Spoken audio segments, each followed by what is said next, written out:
to another episode of Two Guys and a Mic. I am Scott, joined with Matt middle and Mike on the far right side. If you're not subscribed, please subscribe below. Today, guys, we're going to kind of go over our preview of the Super Bowl. Obviously, me and Mike are rooting for the 49ers. Matt is the unbiased. I couldn't tell. Huh? I couldn't tell. Yeah, I know. But then again, how can anyone take an opinion of a guy wearing a Braves hat on a... Y'all like that shit? Hey, I'm in my off-season mode. You're a Ravens fan. You start the season in off-season mode. What are you talking about? I'll take that. Hey, 8-9, I'll take that. And not bad. Matt, what's going to be your take on this game? What are some things that you want to see? Okay, for Kansas City to win, what are they going to need to do? For San Francisco to win, what are they going to need to go? Go. I think it's pretty obvious. For Kansas City to pull this out, control the clock. Run the ball. I mean, Detroit, what they averaged against you guys, I want to say it was like, 5.6 yards a carry? I can't remember the number. It was a lot. It was a lot.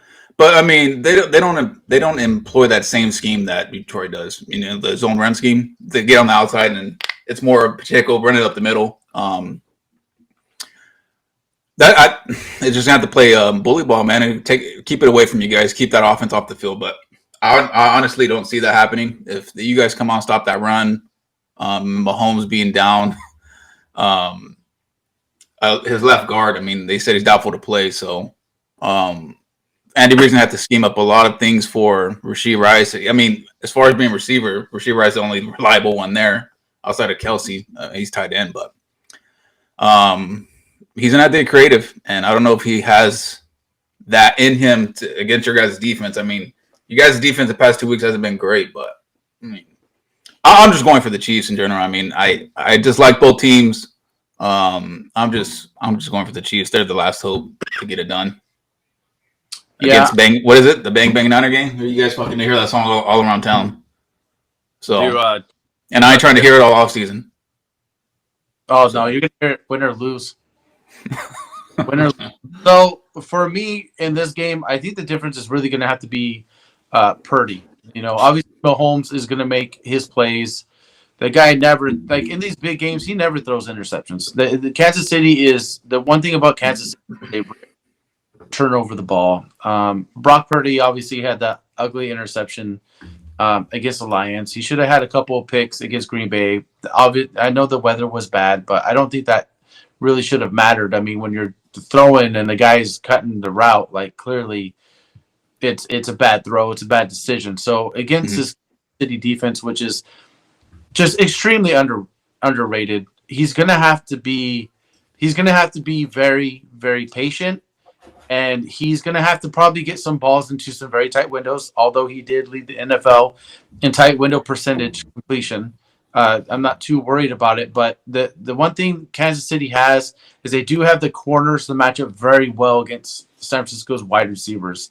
I think what the difference is going to be, I think it's going to have to be George Kittle. I think the Niners really need to lean a little bit more heavy on George Kittle this game to have some success against the Kansas City defense, and they're obviously going to have McCaffrey very heavily involved. You have to keep Kansas City's offense off the field.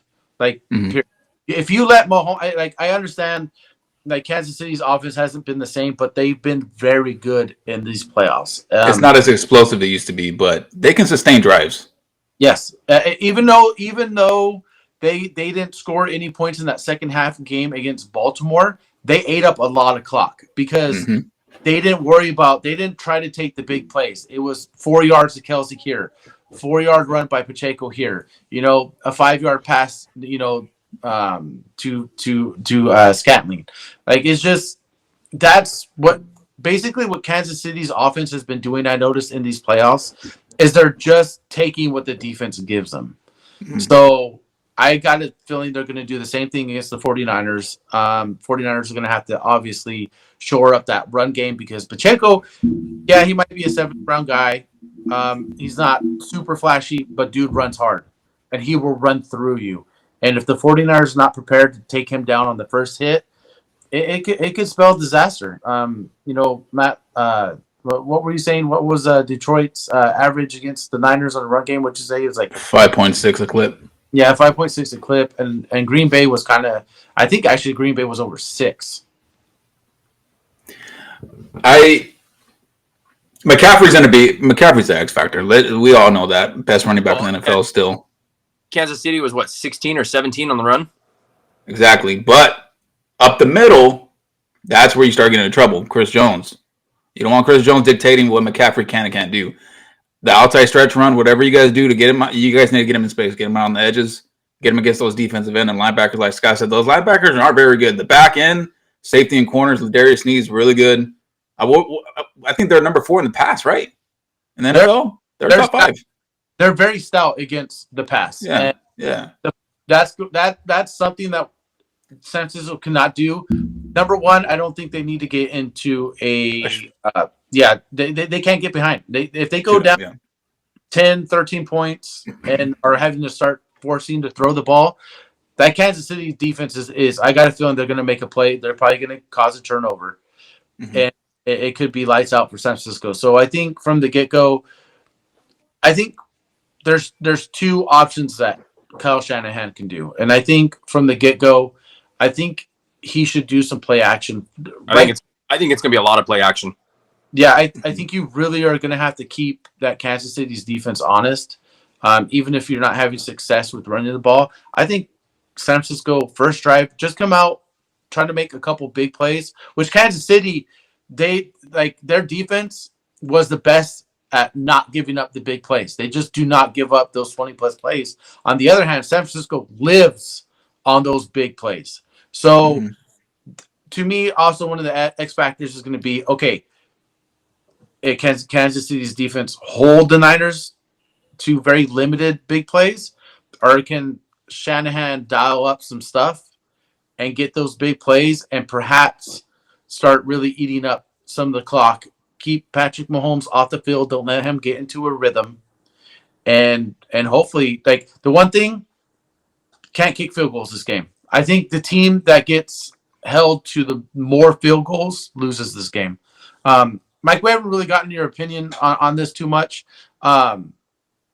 What's your X factor on this game? What's something that, like, you're looking for from either team? Like, what's San Francisco going to need to do? What's Kansas City going to need to do? Yeah, I mean, you touched on it earlier. They need to play a clean game. Mahomes in the playoffs seems to always step it up. He plays clean games. And Kelsey, I mean, he was non-existent in the last 4 or 5 weeks of the regular season, but when it's his time to show up, he's shown up these playoffs. I think the Niners need to try to do what they can to take Kelsey out of the equation as much as possible and make that offense then rely on either Pacheco or Rice. I don't think there's no other receiver that's reliable besides Rice on that team. I mean, you have Valdez-Scantling, and if he plays, you have Kadarius Toney, and you know what's going to happen with Kadarius Toney based on the regular season. He's not reliable. Yeah, he'll throw the Niners a couple picks. Yeah. So I think a lot of it, they're going to need to do what they can to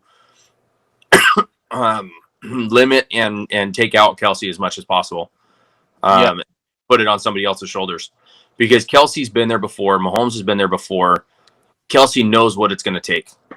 Nobody else on it, Rice, can he carry that workload in that big of a spotlight? Well, that's a lot. That's going to lot from a rookie to do that. Yeah, and if I'm the Niners, with Rice being their best wide receiver, I think you just let Ward shadow him the entire. You put your best defensive back on their best wide receiver. Niners have been really good against the tight ends, although they did leak some stuff to Sam Laporta in the NFC Championship, and that's not something you want to see. I would have liked to have seen the Niners really not shut out Laporta, but made him not so much a factor in the game. Yeah, because Kelsey is obviously a much better tight end than Sam Laporta. And dude, it's not. Yeah. Longevity, yeah. Yeah, but And I, Laporta I, had for 97. yeah, Kelsey is just in a better situation than he's got Patrick Mahomes throwing to him. He's Andy Reid Yeah.